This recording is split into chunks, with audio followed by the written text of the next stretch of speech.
जिक्र सरकार की है बड़ी बरकतें, जिक्र सरकार की है बड़ी बरकतें, मिल गई राहतें अज़मतें रिफ़अतें, मिल गई राहतें अज़मतें रिफ़अतें। मैं गुनाहगार था बेअमल था मगर, मैं गुनाहगार था बेअमल था मगर, मुस्तफ़ा ने मुझे जन्नती कर दिया। इस करम का करूं शुक्र कैसे अदा।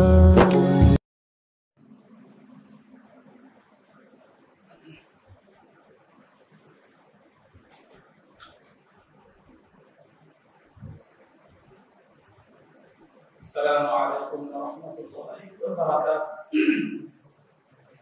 अल्हम्दुलिल्लाहि रब्बिल आलमीन वस्सलातु वस्सलामु अला सय्यिदिल अंबिया'i वल मुरसलीन व अला आलिहि व अस्हाबिहि अजमईन व मन तबिअहुम बि ihsanin इला यौमिद्दीन। अम्मा बाद, क़ाल अल्लाहु तबारक व तआला फिल क़ुरआनिल मजीद वल फ़ुरक़ानिल हमीद। अऊज़ु बिल्लाहि मिनश शैतानिर रजीम। बिस्मिल्लाहिर रहमानिर रहीम। वलौ अन्नहुम इज़ ज़लमू अनफुसहुम जाऊका फस्तगफरुल्लाह वस्तगफर लहुमुर रसूल लवजदुल्लाह तव्वाबर रहीमा। सदक़ल्लाहुल अज़ीम। क़ाल अल्लाहु तबारक व तआला फ़ी शानि हबीबिही सल्लल्लाहु अलैहि वसल्लम। इन्नल्लाह व मलाइकतहु युसल्लूना अलन नबी या अय्युहल्लज़ीना आमनू सल्लू अलैहि व सल्लिमू तस्लीमा। अल्लाहुम्मा सल्लि व सल्लिम व बारिक अला हबीबिका सय्यिदिना व नबियिना व मौलाना मुहम्मदिन व अला आलिहि व अस्हाबिहि अजमईन। अज़ीज़ान मोहतरम, एक तसल्सल के साथ आप हज़रात के सामने नबी पाक सल्लल्लाहु अलैहि वसल्लम की ज़ाहिरी हयात यानी सीरत मुबारका का तज़किरा किया जा रहा था, और फिर इससे क़ब्ल आपके सामने नबी पाक सल्लल्लाहु अलैहि वसल्लम के हुलिया मुबारका भी आपके हुस्न ज़मान का ज़िक्र किया गया। अब रहा ज़ाहिरी हयात के बाद इंसान की एक दूसरी हयात है, वो है हयात बरज़खी। हयात बरज़खी का मतलब ये है कि हयात के माने जिंदगी और बरज़ख के माने कब्र। आप समझिए, इस ज़ाहिरी जिंदगी के बाद जो कब्र की जिंदगी होती है उसको हयात बरज़खी कहते हैं। जैसा कि कुरान करीम में अल्लाह ने फरमाया, व मिन वराइहिम बरज़खुन इला यौमि युबअसून। उनकी जिंदगी के बाद जो है ना बरज़ख की जिंदगी है, जो क़यामत के दिन मुर्दों के उठाए जाने के तक है। तो ये बरज़खी जिंदगी का जो वक्त है, ये मरने के बाद से लेकर क़यामत में जब सबको उठाया जाएगा, दोबारा सूर फूकी जाएगी, तो जब तमाम लोग जिंदा होंगे तो उस वक्त तक ये बरज़ख की जिंदगी का दौर है। और ये आखिरत की पहली मंजिल है। इंसान के मरने के बाद आखिरत का दौर शुरू हो जाता है। इंसान के मरने के बाद से उसको आखिरत का आलम कहते हैं, आखिरत का दौर कहते हैं। आखिरत के दौर में पहली जो मंजिल होती है वो बरज़ख की मंजिल होती है। फिर उसके बाद दूसरी मंजिल जो होती है वो हश्र, हिसाब किताब करना वगैरह है। तो लिहाजा आलम बरज़ख यानी कब्र का आलम। तो नबी पाक सल्लल्लाहु अलैहि वसल्लम का एक कब्र की जिंदगी, आलम बरज़ख की जिंदगी, हयात बरज़खी की क्या कैफियत है और उस ताल्लुक से हमारे इस्लाम का क्या अकीदा है और हमें किस तरह का अकीदा रखना चाहिए, उस हवाले से चंद बातें आपके सामने बयान की जाए। अज़ीज़ान मोहतरम, बरज़ख की जो जिंदगी है, कब्र की जिंदगी है, ये बरज़ख यानी कब्र की जिंदगी जो है, ये कब्र की जिंदगी एक रूहानी की है, एक रूह और जिस्म के साथ, एक रूहानी जिंदगी और एक जिंदगी रूह और जिस्म वाली। रूह और जिस्म दोनों, रूह जिस्म के साथ। रूहानी जिंदगी तो सबको है, काफिरों को भी है, मुसलमानों को भी है, औलिया को भी है, सहाबा को भी है, अंबिया को भी। लेकिन जैसे मिसाल के तौर पर मैं आपको समझाता हूँ, काफिरों के लिए भी रूहानी जिंदगी है, मोमिनीन के लिए भी रूहानी जिंदगी है, औलिया और सहाबा के लिए भी रूहानी जिंदगी है। लेकिन अंबिया अलैहिस्सलाम व तस्लीम का जहां तक मामला है, उनकी जिंदगी सिर्फ रूहानी नहीं है बल्कि रूह के साथ जिस्म की जिंदगी भी उनके साथ वापस। यानी अंबिया अपनी खबरों में रूह और जिस्म दोनों के साथ बाहयात है, जैसे दुनिया में हुआ है। खबरों में बाहयात है जैसे दुनिया में हुआ करते।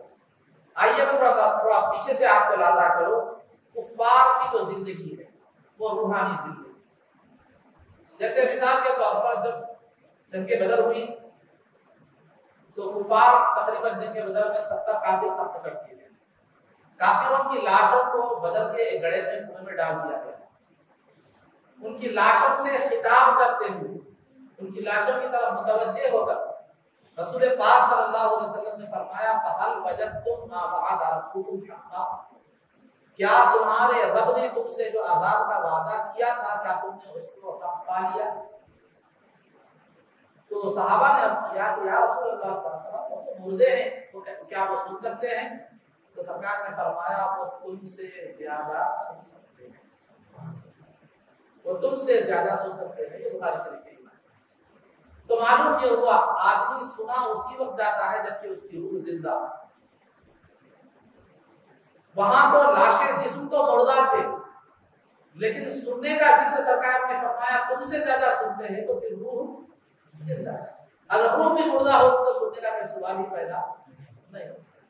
तो इस हदीस से वाज़ेह तौर पर यह मालूम होता है कि कुफ्फार की रूह भी क्या होती है, जिंदा होती है, अगरचे के जिस्म बाकी न हो, जिंदा ना। अब आइए अब मोमिनीन के हवाले से बात करते हैं। सरखानी की रिवायत है कि रसूल पाक सल्लल्लाहु अलैहि वसल्लम का इरशाद गिरामी है, अगर कोई आदमी किसी मय्यत की कब्र पर से गुजरता है और वो मय्यत मरने से पहले उस गुजरने वाले को पहचानता था, तो जब गुजरने वाला उस मय्यत को सलाम करता है तो मय्यत उसको पहचानता भी है और उसके सलाम का जवाब भी देता है। इससे भी आमतौर पर क्या, और एक रिवायत में, इसी रसानी की रिवायत में है कि सरकार दो आलम सल्लल्लाहु अलैहि वसल्लम ने फरमाया कि मय्यत अपने नहलाने वालों को, यानी गुस्ल देने वालों को, उठाकर ले जाने वालों को और कब्र में उतारने वालों को भी पहचानती देखती है, पहचानती भी है, उसके साथ जो मामला हो रहे हैं उसको वो देखती भी है। और एक दूसरी रिवायत में बुखारी वगैरह की है कि यस्माउ क़रानी आलिहिम, कि मय्यत को जब दफन करके लोग चले जाते हैं तो उनके चप्पलों की आवाज को भी मय्यत क्या करती है, सुनती है। तो ये तमाम बातें मालूम होती है कि आम मोमिनीन की इत्तेदाल से ये बात है। तो आम मोमिनीन को भी क्या होता है, सुनते हैं और देखते हैं और पहचानते हैं और बोलते हैं, सलाम करें तो सलाम का जवाब भी क्या करते हैं, देते हैं। वरना अगर सलाम का जवाब ना दे तो फिर सलाम करने का मकसद ही क्या है? आज इसमें सरकार ने फरमाया, जब तुम कब्रिस्तान को जाओ तो मुर्दों को सलाम करो, अस्सलामु अलैकुम दारा कौमिल मुमिनीना व इन्ना इंशाअल्लाहु बिकुम लाहिकून। जो हदीस में दुआएं है, तुम पर सलामत या अस्सलामु अलैकुम या अहल कुबूर, सलामती हो तुम पर ऐ कब्र वाला। तो फिर सलामती या सलाम करने का जब शरीयत ने हुक्म दिया है तो जवाब मुमकिन हो तभी तो सलाम करने का हुक्म। जब मुर्दे जवाब नहीं देते तो फिर सलाम करने का क्या मतलब, वो बेमाना, और शरीयत किसी बेमाना बात का हुक्म नहीं। तो इन रिवायतों से ये बात वाज़ेह तौर पर मालूम होती है कि मुर्दे सुनते भी हैं, बोलते भी हैं, पहचानते भी हैं। ये तो आप मुर्दों की मोमिनीन की बात है। अब आइए शुहदा के हवाले से क्या है। शुहदा के हवाले से, शुहदा के हवाले से कुरान कहता है कि ला तक़ूलू लिमन युक़तलू फी सबीलिल्लाह अम्वात बल अहयाउ वलाकिन ला तशऊरून, कि जो लोग अल्लाह की राह में शहीद हो गए हैं उनको मुर्दा मत कहो, बल्कि वो जिंदा हैं, तुम्हें उसका शुऊर और एहसास उनकी जिंदगी का नहीं है, तुम उनकी जिंदगी को महसूस नहीं कर सकते।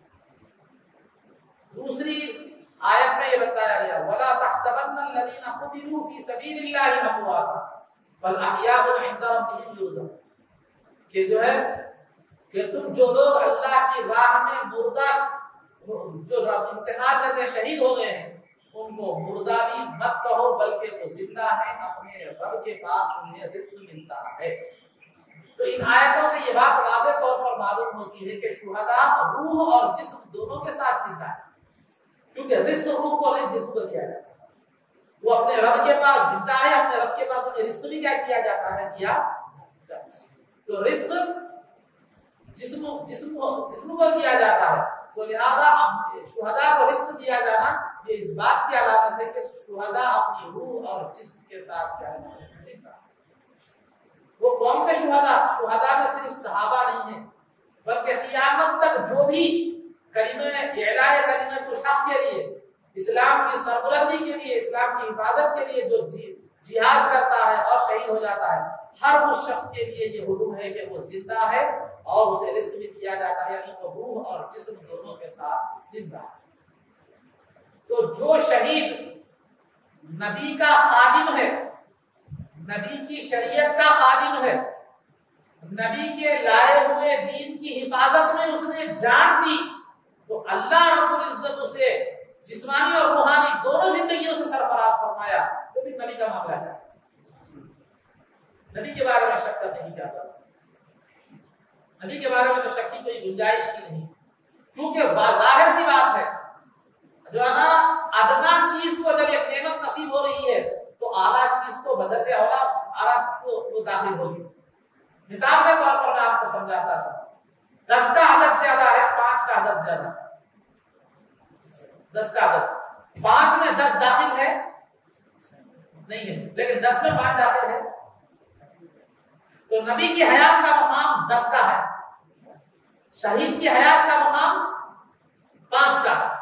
तो जब 5 जिस्म और रूह के साथ जिंदा है, तो फिर 10 में तो जिस्म और रूह का शामिल होना कोई बड़ी बात नहीं, बल्कि उससे आला कैफियत नहीं, बल्कि उससे आला कैफियत नहीं, उससे बेहतर कैफियत नहीं होगी। ये तो एक मैं अंबिया और मोमिनीन की हयात से कंपेयर करके बता रहा था। आइए अलग ऐलान वाज़ेह तौर पर अंबिया की हयात के ताल्लुक से बात करते हैं। अल्लामा जलालुद्दीन सयूती रहमतुल्लाह तआला अलैह फरमाते हैं, और अहले सुन्नत हमारे जो असलाफ हैं, सहाबा, ताबईन, तबे ताबईन, अइम्मा इकराम, मुहद्दिसीन, मुफस्सिरीन, हमारे औलिया का बुजुर्गान के जितने भी हैं जिनको कुरान ने सिरात मुस्तकीम कहा है, जिनके रास्ते, तो उन तमाम का यही अकीदा है अहले सुन्नत व जमात का कि अंबिया अलैहिस्सलाम व तस्लीम अपनी कब्रों में रूह और जिस्म के साथ जिंदा है, अपनी रूह और जिस्म के साथ क्या मालूम है, जिंदा है, और उन्हें रिस्क भी क्या किया जाता है, दिया जाता है। बल्कि जलालुद्दीन सयूती रहमतुल्लाह अलैह जो है दिलुल क़द्र मुहद्दिस हैं, वो फरमाते हैं कि अंबिया अपने जिस्म और रूह के साथ अपनी कब्रों में जिंदा है। इस मफहूम पर अहादीस जो आई है इस माना की तवातुर के दर्जे पर पहुंची, यानी इतनी कसरत से इसके बारे में अहादीस की रिवायत की गई है कि वहां झूठ का या गलत बयानी का वहम भी। अब आइए अंबिया की हयात के हवाले से खुतबा मसनूना के बाद मैंने जिस आयत मुबारका की तिलावत का शरफ हासिल किया, उसमें अल्लाह रब्बुल इज्जत इरशाद फरमाता है, वलौ अन्नहुम यज़लमू अनफुसहुम जाऊका, कि अगर लोग यानी मुसलमानों में से कोई अगर जुल्म करे, अपने आप पर गुनाह करके अपने आप पर जुल्म करे, गुनाह करना गोया अपने आप को ऊपर जुल्म करना है, क्योंकि वो गुनाह की सजा आप ही को क्या करना है, भुगतना है। तो जो अपने आप गुनाह के जरिए से अपने आप पर जुल्म करे, तो जाऊका, तो वो आपकी बारगाह में, वो आपकी बारगाह में आए, फस्तगफिरुल्लाह, और वो गुनाहगार अपने गुनाहों की मग़फ़िरत आपकी बारगाह में आकर करें। फिर इतना ही नहीं, बल्कि वस्तगफर लहुमुर रसूल, रसूल उनके लिए बख्शिश की सिफारिश करे, उनके लिए गुनाहों की बख्शिश की सिफारिश करे, तो फिर अल्लाह ताला की करम नवाजी उनके शामिल हाल हो जाएगी। तो लवजदुल्लाह तव्वाबर रहीमा, तो जरूर वो गुनाहगार अल्लाह रब्बुल इज्जत को खूब तौबा कबूल करने वाला और रहम करने वाला पाए। एक तो मग़फ़िरत तलब करे, वो भी सरकार की बारगाह में आकर, फिर सरकार उसकी सिफारिश करे, उनकी बख्शिश की सिफारिश करे, तो फिर क्या होगा, अल्लाह ताला तौबा कबूल फरमाएगा। ये आयत के बारे में आपको कहीं भी नहीं मिलेगा कि ये आयत मनसूख हो गई है, इसका हुक्म खत्म हो गया, या ये नहीं मिलेगा कि सरकार की जिंदगी के साथ खास था, ये हुक्म जिंदगी के बाद नहीं है, बल्कि जिंदगी में भी था, जिंदगी के बाद भी है, और जिंदगी के क़यामत तक यहाँ ये हुक्म बाकी है। क्यों? क्योंकि यहाँ गुनाहगारों को भी मुतय्यन नहीं किया गया और जो है ना वो गुनाहगारों को भी मुतय्यन नहीं किया गया और जमाने को भी मुतय्यन नहीं किया गया, वक्त को भी मुतय्यन नहीं किया गया और ना ये हुक्म को खत्म कर दिया गया, बल्कि हुक्म भी बाकी है। गुनाहगार भी जब तक बाकी रहेंगे वो सरकार की बारगाह में हाजिर होते रहेंगे, बराबर सरकार उनके लिए सिफारिश करते रहेंगे, फिर अल्लाह माफता रहेगा। तो सरकार जब मग़फ़िरत तलब कर रहे हैं, आके सिर्फ ये नहीं कहा गया कि गुनाहगार आके मग़फ़िरत तलब करे तो वो अल्लाह को तौबा कबूल करने वाला और रहम करने वाला पाएगा, ये नहीं। फिर सरकार उसकी बख्शिश की सिफारिश करेगी। सरकार बख्शिश की सिफारिश उसी वक्त करेंगे जब आप अपनी खबरें मुबारक में बाहर, जब सरकार अपनी खबरों में बाहयात ना हो, अपने जिस्म रूह के साथ बाहयात ना हो, तो फिर सरकार की बख्शिश की सिफारिश का माना क्या है? इस आयत के तहत बड़े-बड़े मुफस्सिरीन ने तफसीर अल-बहरुल मुहीत वगैरह बड़े-बड़े मुफस्सिरीन ने जो है ना एक वाक़या का जिक्र फरमाया। क्या है कि सरकार दो आलम सल्लल्लाहु अलैहि वसल्लम के विसाल के 3 दिन बाद एक आरामी, एक गवार आदमी आकर उन्होंने सरकार की बारगाह में आकर अर्ज किया कि या रसूल अल्लाह, आपने हमको दीन का पैगाम पहुंचाया और हमने उस दीन को कबूल किया और अल्लाह ने आपको जो कलाम अता किया आपने उसको सुना और हम तक पहुंचाया। उसी कलाम में कुरान ये आयत भी है कि अगर जो है तुम अपनी जानों पर गुनाहों के जरिए से जुल्म करो तो सरकार की बारगाह में आओ और फिर अल्लाह से मग़फ़िरत तलब करो और सरकार तुम्हारी बख्शिश की सिफारिश करेगी, तुम्हारी तौबा कबूल हो जाएगी। लिहाजा मैं आज आपकी बख्शिश आपसे की बारगाह में आकर अपने गुनाहों से तौबा करता हूँ और आपसे दरख्वास्त करता हूँ कि आप मेरी बख्शिश की सिफारिश करो। तो खबरें मुबारक से आवाज है सुभान अल्लाह, सुभान अल्लाह। अल्फाज जो होते हैं वो जुबान से निकलते हैं और अल्फाज के लिए जुबान का होना जरूरी है, ये भी हया का कार्य है। और दीगर अहादीस मुबारका में आप वाज़ेह तौर पर हदीस में है कि अल अंबिया व अहयाउ फी कुबूरिहिम युसल्लून, अंबिया अपनी कब्रों में जिंदा हैं और वो नमाज पढ़ा करते हैं। सुभान अल्लाह। बल्कि शारीहीन हदीस ने यहाँ तक लिखा है, यहाँ नमाज का जिक्र एक खैर सिर्फ नमाज ही पढ़ते हैं, नमाज एक अफजल इबादत है इसलिए उसका जिक्र किया गया, वरना अंबिया सिर्फ नमाज ही नहीं पढ़ते कब्रों में बल्कि हज भी किया करते हैं, दीगर इबादत भी किया करते हैं। ये नमाज का जिक्र इत्तिफाकी है, यानी मतलब एक अफजल तरीन इबादत है इसलिए उसका जिक्र है, मगर इसका मतलब ये नहीं कि सिर्फ नमाज ही पढ़ते। तो अल अंबिया युसल्लून फी कुबूरिहिम, अंबिया अलैहिस्सलाम व तस्लीम अपनी कब्रों में क्या करते हैं? नमाज अदा करते हैं। तो नमाज जिस्म रूह के साथ जिंदगी का तलाक करते हैं। अबू दाऊद जो सियासता की किताब है, अबू दाऊद में जो है ना की रिवायत है कि सरकार दो आलम सल्लल्लाहु अलैहि वसल्लम ने सहाबा को नसीहत फरमाई कि देखो जुमा के दिन कसरत से मुझ पर दुरूद भेजो, क्योंकि तुम्हारा दुरूद खास तौर पर एक खास अंदाज में मेरे सामने पेश किया जाता है।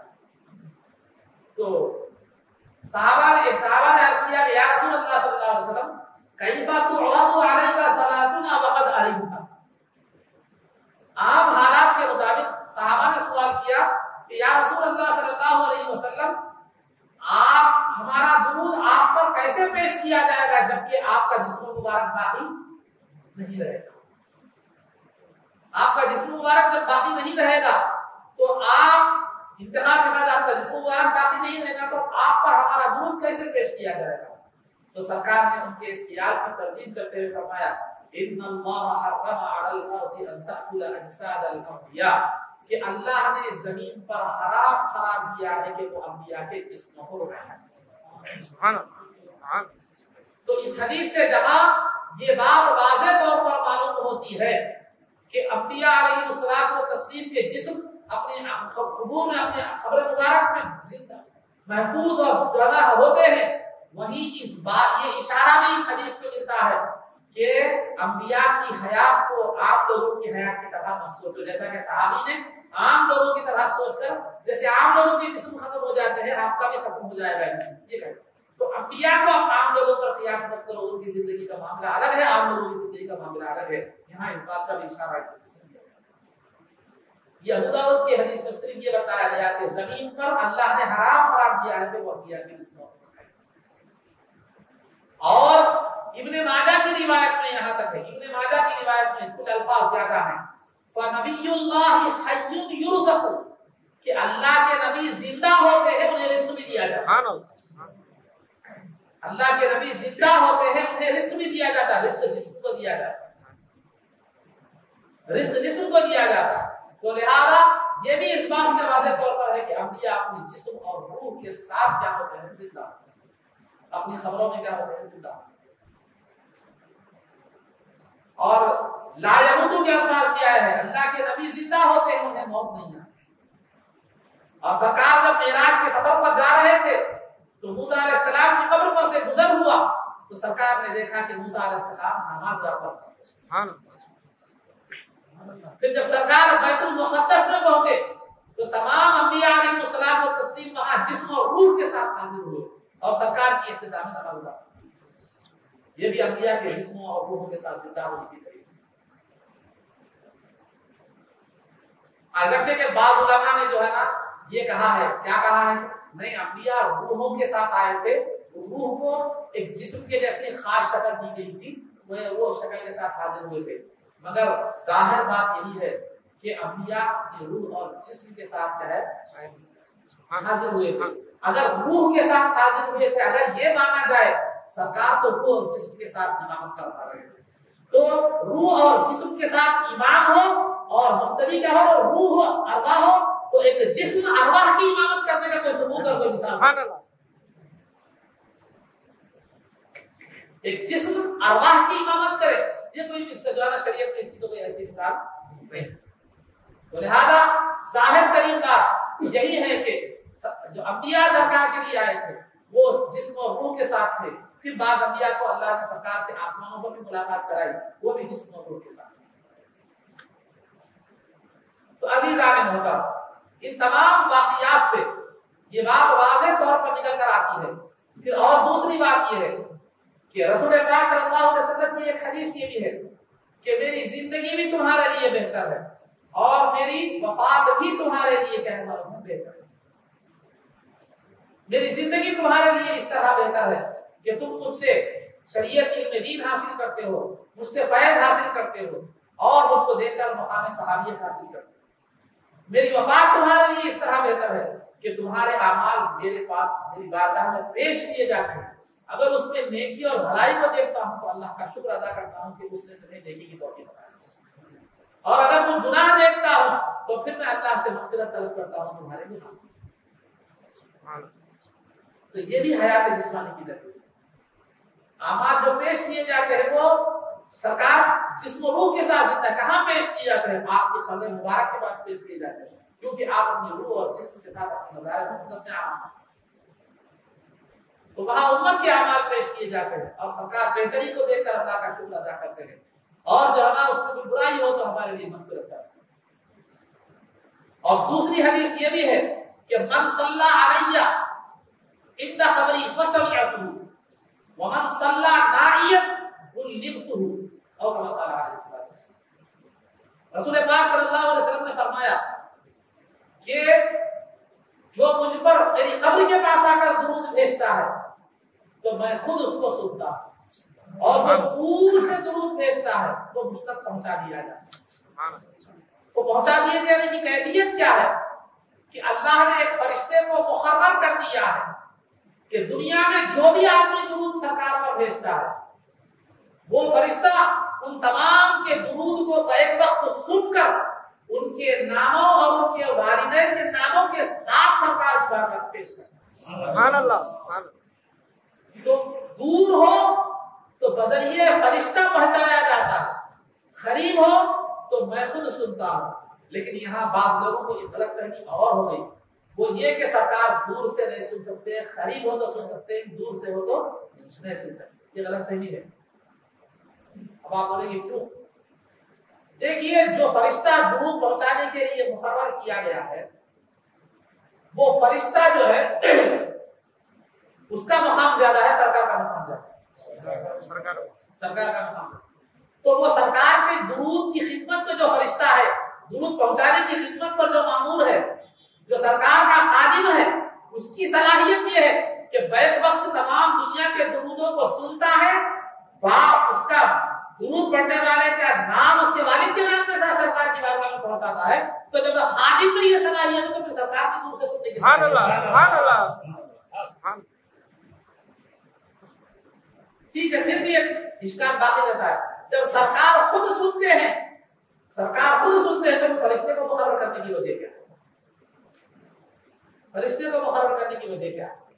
उसको एक मानी जाने ने मिसाल से बयान करना, मैं आपको बताता चलो। मिसाल, एक बादशाह है, एक बादशाह के बाद दूसरे बादशाह का खत आता, तो बादशाह खुद नहीं पढ़ता वो खत, उसका जो जिम्मेदार होता है, मुंशी उनशी जो भी होता है वजीर, वो क्या करता है, उस खत को पढ़कर सुनाता है। तो क्या इस बुनियाद पर आप ये कहेंगे कि बादशाह अनपढ़ है? नहीं, बादशाह का मर्तबा ये है कि वो ना पढ़े बल्कि उसको पढ़कर सुनाया जाए, उसके लिए एक आदमी मुकर्रर हो, ये बादशाह का मुकाम मर्तबा है। तो सरकार को दुरूद फरिश्ता पहुंचाता है, तो ये सरकार की अजमत की अलामत है, इसका मतलब ये नहीं कि सरकार महसूस करती। तो अलगर्ज़ अज़ीज़ान मोहतरम, अहले सुन्नत वल जमात का, हमारे असलाफ का, ये तो अहादीस की बात। आइए थोड़ा सहाबा से भी देखें मामला। अबू बकर सिद्दीक रज़ी अल्लाह तआला अन्हु के दौरे खिलाफत, अगर कोई आदमी सरकार की मिसाल के बाद सरकार की बारगाह में रौज़े रसूल में आकर कोई बुलंद आवाज से गुफ्तगू करता, तो वो उसको कहते कि आदैता रसूल अल्लाह सल्लल्लाहु अलैहि वसल्लम, तूने अपनी बुलंद आवाजी के जरिए से रसूल पाक सल्लल्लाहु अलैहि वसल्लम को तकलीफ दी, तूने अपनी बुलंद आवाजी के जरिए से रसूल पाक सल्लल्लाहु अलैहि वसल्लम को दी। तकलीफ किसको होती है? जिस्म को होती है। जिस्म ही ना हो तो तकलीफ क्या है? आवाज का सुनना या आवाज एक जिस्मानी कैफियत का नाम है। एक चीज वो सुनना, एक जिस्म हो तो सुन सकता है, उसे तकलीफ भी महसूस क्या है, जिस्म ही कर सकता। उमर फारूक रज़ी अल्लाह तआला अन्हु का दौर खिलाफत, मस्जिद नबवी में दो लोग जो है गुफ्तगू कर रहे थे बुलंद आवाजी से गुफ्तगू कर रहे थे। तो उमर फारूक रज़ी अल्लाह तआला अन्हु ने उनको मुतवज्जे करने के लिए आवाज नहीं दी, बल्कि ककरियां लेकर उनको मारकर मुतवज्जे करके बुलाया। बुलाकर पूछा, तुम कहाँ के रहने वाले हो? तो उन्होंने कहा, हम ताइफ के रहने वाले। तो उन्होंने कहा, उमर फारूक रज़ी अल्लाह तआला ने फरमाया, अगर तुम इस मुकाम के नहीं हो इसलिए मैं तुम्हें माफ कर रहा हूँ, अगर तुम इस मुकाम के होते तो बारगाह नबवी की बुलंद आवाजी के जुर्म में मैं तुम्हें सजा देता। क्या तुमने कुरान नहीं पढ़ा कि ला तरफऊ अस्वातकुम फौqa सौतिन नबी, तुम अपनी आवाजों को नबी की आवाज पर बुलंद। एक मर्तबा एक बदबख्त ने नबी पाक सल्लल्लाहु अलैहि वसल्लम के रौज़ा अतहर के पास सय्यदना अली के मुर्तज़ा रज़ी अल्लाह तआला की शान में गुस्ताखी की। तो उमर फारूक रज़ी अल्लाह तआला ने फरमाया, ऐ वो शख्स, तूने अली मुर्तज़ा को बुरा भला कहकर उस जात को तकलीफ दी जो यहां आराम कर रहा है। तो सय्यदना अली के मुर्तज़ा की गुस्ताखी अगर कोई करता है तो उससे भी सरकार को तकलीफ महसूस होती है, तो फिर ये हयात जिस्मानी है तो और क्या।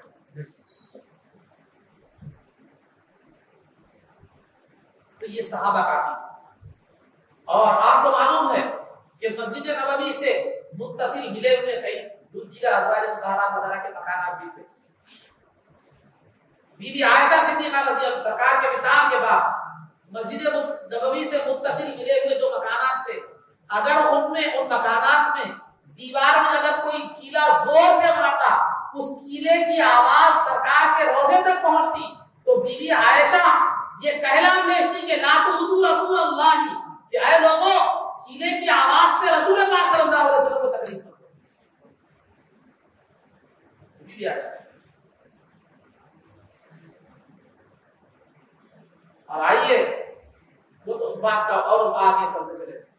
ख्वाजा मोइनुद्दीन चिश्ती रहमतुल्लाह ताला जब अपने पीर व मुर्शिद उस्मान हारावनी रहमतुल्लाह ताला अलैह के साथ हज के लिए तशरीफ ले गए, हज हो गया, ज़ियारत रौज़े रसूल के पास में तशरीफ ले गए। जाने के बाद जो है पीर व मुर्शिद ने कहा कि सरकार की बारगाह में सलाम अर्ज़ करो। तो आपने अर्ज़ किया, अस्सलामु अलैका या रसूलल्लाह। तो जवाब आया, वालेकुम सलाम या खुतबल मशाइख। सुभान अल्लाह। अब उन पर भी सलामती हो, ऐ मशाइख के खुद।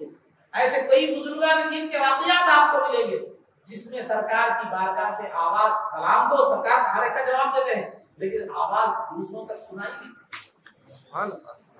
लोगों ने भी आवाज।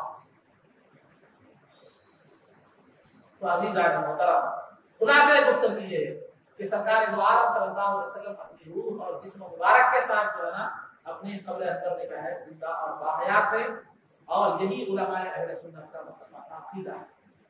लेकिन बाज़ हज़रात का ये ख्याल है कि सरकार आप जिंदा नहीं है, अपनी कब्र में जिंदा नहीं है। वो कुरान करीम की एक आयत को पेश कर, कुछ आयतों को जो है ना पेश करते हैं।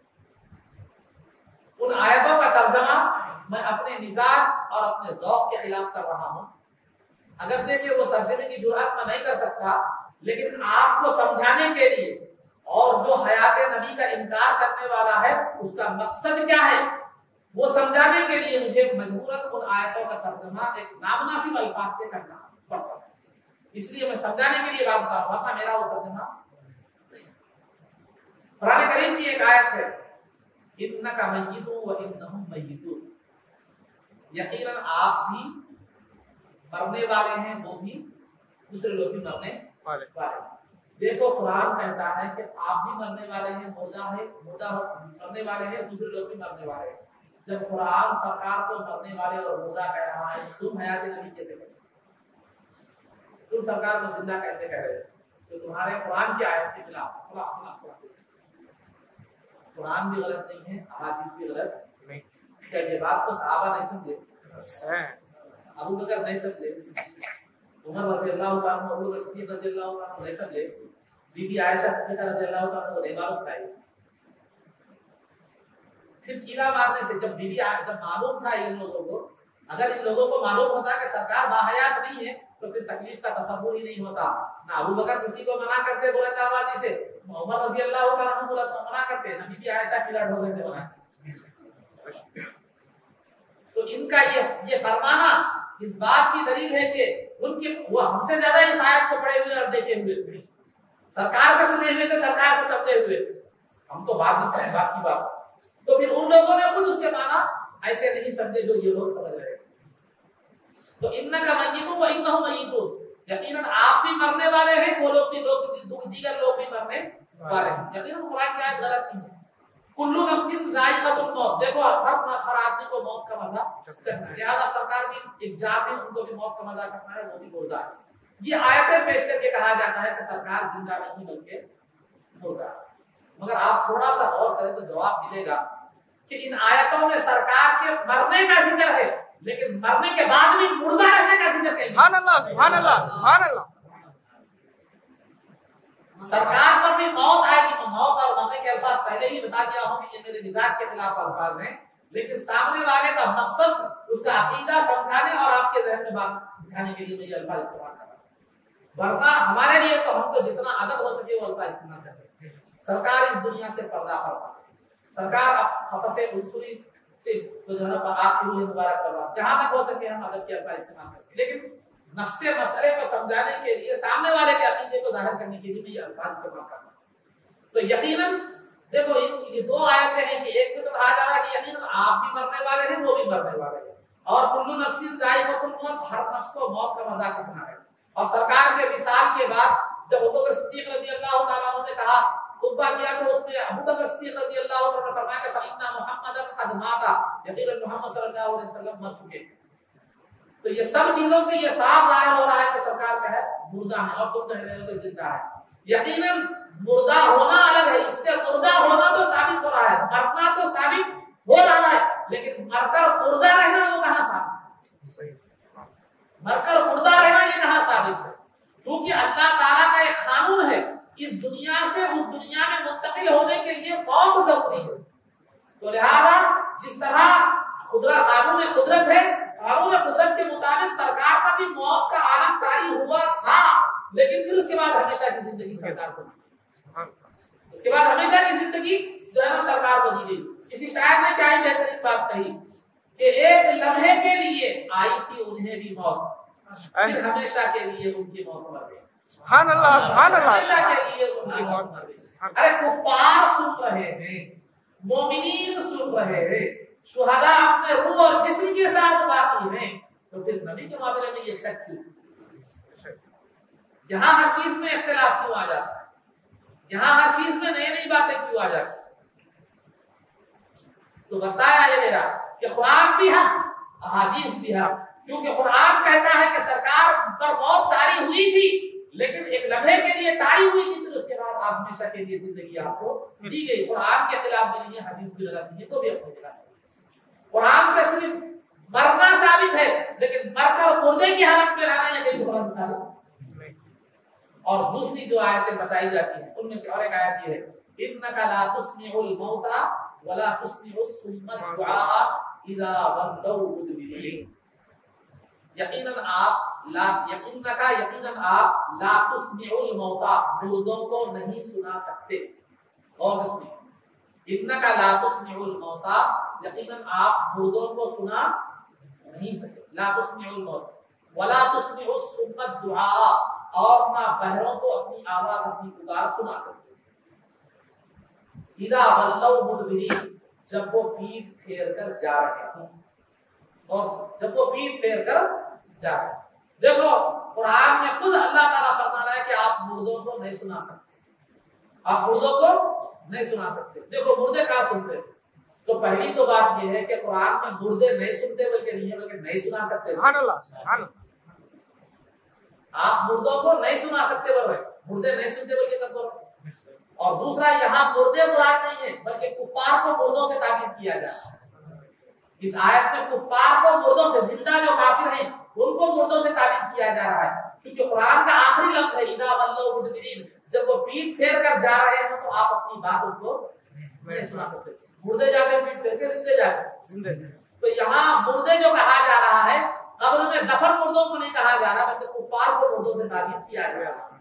तो जिंदों के बारे में जो आयत नाज़िल हुई है, जिंदा कुफ्फार के बदले में उसको मुर्दों के हक में लेना, ये खुद एक लाइव है।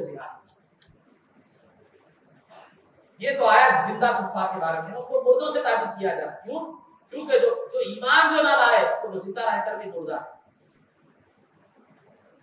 उसके बाद कुरान करीम की दूसरी आयत है, वमा अंता बिमुस्मिइन मन फिल कुबूर, आप जो लोग कब्रों में हैं उनको सुनाने वाले नहीं है। तो यहाँ भी सुनाने वाले नहीं है, सुनते नहीं लोग नहीं। आप जब तक अल्लाह रब्बुल इज्जत न चाहे आप उनको नहीं सुना सकते, वरना वो नहीं सुनते बल्कि नहीं है, मुर्दे नहीं सुनते, सुना नहीं सकते। बोले दोनों आयतों में क्या है, आप मुर्दों को सुना नहीं सकते अपनी आवाज जब तक अल्लाह रब्बुल इज्जत न चाहे। तो सुनाना अलग है, सुनना अलग है। अल्लाह रब्बुल इज्जत मुर्दे नहीं सुनते बल्कि कहीं भी नहीं फरमा रहा, बल्कि आप नहीं सुना सकते लोग। और आप भी कब तक नहीं सुना सकते? जब तक अल्लाह ना चाहे। अल्लाह चाहे तो आप भी सुना सकते हैं, और अल्लाह ना चाहे तो फिर आप भी नहीं सुन सकते। तो यहाँ सुनने का जिक्र ही नहीं है, बल्कि सुनाने का मामला है। सुनाने की आयत को लेकर सुनने पर जो है ना दलील के तौर पर लेना, ये भी एक क्या मालूम है, इल्म से दूरी क्या रहा। तो बहरहाल अज़ीज़ान, ये तमाम जो बातें बयान की गई कि नबी पाक सल्लल्लाहु अलैहि वसल्लम जिस तरह अपनी ज़ाहिरी हयात में थे, उसी तरह अपनी बरज़खी हयात में यानी कब्र के आलम में भी नबी पाक सल्लल्लाहु अलैहि वसल्लम उसी जिस्म और रूह के साथ जो है ना बाहयात है, इबादतें भी फरमाया करते हैं, उम्मत के अमाल भी पेश होते हैं, दुरूद भी पेश होता है, और सरकार दो आलम सल्लल्लाहु अलैहि वसल्लम अच्छे अमाल को देखकर खुश भी होते हैं और बुरे अमाल को देखकर गमज़दा भी होते हैं। ये भी जिस्म और रूह की हयात नहीं तो और क्या। तो ये सब बातें थी जो आप हज़रात के सामने हयातुल नबी के हवाले से बताई गई। तमाम खुलफा, सहाबा, ताबईन, तबे ताबईन, औलिया अल्लाह और बुजुर्ग आलमीन का यही अकीदा है कि सरकार अपनी क़ब्र मुबारक में बाहयात जिस्म और रूह के साथ रहना, बाहयात है और जिंदा है, और हमारा दुरूद और हमारे अमाल भी सरकार की बारगाह में पेश होते हैं। यही अकीदा हमारे असलाफ का, सहाबा का, बुजुर्गों का है, और हमारा भी यही अकीदा होना चाहिए। आखिर में अल्लाह रब्बुल इज्जत से दुआ है कि परवरदिगार आलम हक कहने, हक सुनने और हक अमल करने की तौफीक अता फरमा, इज्जत व आफियत की जिंदगी दे और ईमान का खातिमा फरमा। रसूल पाक सल्लल्लाहु अलैहि वसल्लम का कौल में इजाज़त नसीब फरमा, और नबी पाक सल्लल्लाहु अलैहि वसल्लम के सफ़ों में हमारा हश्र फरमा। आपकी शफ़ाअत और इस्मा से हमको बहरा फरमा, आपके दस्तक मुबारक से जाने का नसीब फरमा, जन्नत में आपकी गुलामी मायत और इफ़ाक़त नसीब फरमा। सल्लल्लाहु तआला व सल्लम अला खैरि खल्क़ि सय्यिदिना मुहम्मद व आलिहि व सहबिहि अजमईन, बिरहमतिका या अरहमर राहिमीन। अल्हम्दुलिल्लाहि रब्बिल आलमीन।